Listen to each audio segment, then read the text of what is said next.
আজকের এই ভিডিওতে আমরা ডিসকাস করতে চলছি রোমান রেঞ্জের ডাব্লিউডাব্লিউইতে ডেবিউ এবং দ্য শিল্ডের সূচনা সম্পর্কে। দ্য শিল্ড আমাদের অত্যন্ত প্রিয় একটি ফ্যাকশন ছিল ডাব্লিউডাব্লিউইতে, যেটা সকলেই আমরা পছন্দ করতাম।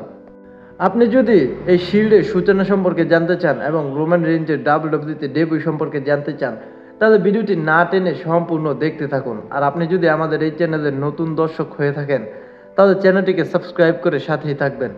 তাহলে চলুন দেরি না করে শুরু করা যাক।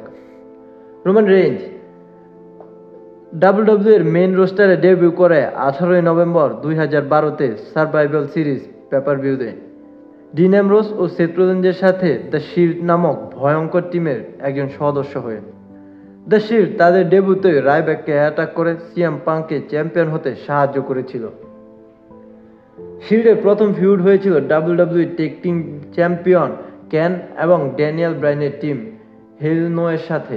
দ্য শিল্ড তাদের ডেবিউ ম্যাচ খেলেছিল টিম হেল নো ও রাইব্যাকের সাথে টিএলসি পেপার-ভিউয়ে এবং সেই ম্যাচে তারা জয়লাভ করে। এরপর তারা জানুয়ারি 2013-তে দ্য রক এবং রাইব্যাকের সাথে ছোটখাটো ফিউড করে।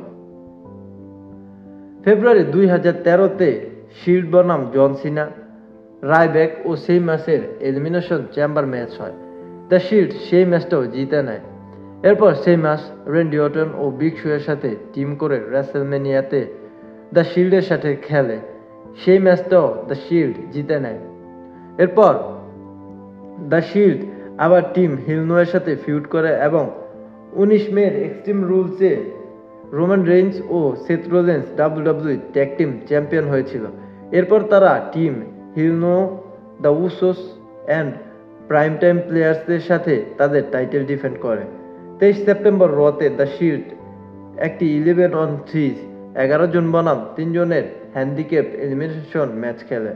14 অক্টোবরে রতে রোমান ও সেথ কোডি রোডস ও গোল্ডাস্টের কাছে তাদের টাইটেল হারায়। তো এই ছিল দ্য শিল্ডের সূচনা এবং রোমান রেঞ্জের ডাব্লিউডাব্লিউতে ডেবিউ সম্পর্কে। ভিডিওটি কেমন লেগেছে অবশ্যই কমেন্ট করে জানাবেন এবং ভিডিওটি ভালো লাগলে একটি লাইক করবেন। আর আপনি যদি আমাদের এই চ্যানেলের নতুন দর্শক হয়ে থাকেন, তাহলে চ্যানেলটিকে সাবস্ক্রাইব করে সাথেই থাকবেন, কেননা আমরা নিয়মিত ডাব্লিউডাব্লিউ এর আপডেট দিয়ে থাকি এই চ্যানেলে। তো আজকে এই পর্যন্তই, দেখা হবে পরবর্তী কোনো ভিডিওতে। ততক্ষণ ভালো থাকবেন, সুস্থ থাকবেন। ধন্যবাদ।